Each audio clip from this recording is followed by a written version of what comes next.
1.5 বাটি ময়দা নিলাম, 1 চামচ বেকিং পাউডার, ওই চামচের 1/2 চামচ বেকিং সোডা, বড় চামচের 1 চামচ কোকো পাউডার,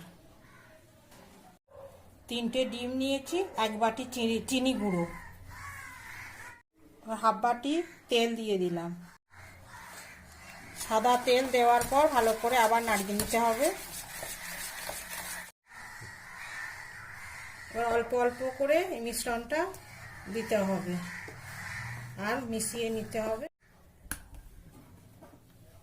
অল্প একটু লবণ করে ময়দা মাখিয়ে নিতে হবে। ময়দা মাখিয়ে এবার এই মিশ্রণটার মধ্যে দিয়ে দিতে হবে। একটু তেল মাখিয়ে নিচ্ছি। এবার ময়দা নিয়ে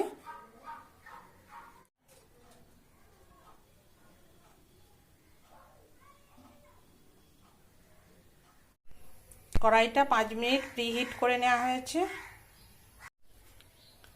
এটা বসিয়ে দিলাম। 20 মিনিটের জন্য প্রথমে ঢাকা দিলাম, ফ্লেমটা মিডিয়াম করে দিলাম। 20 মিনিট পর গ্যাসের ফ্লেমটা লো করে দিলাম। আরও 30 মিনিট রাখতে হবে। একদম ঠিকঠাক কেকটা বেক হয়েছে।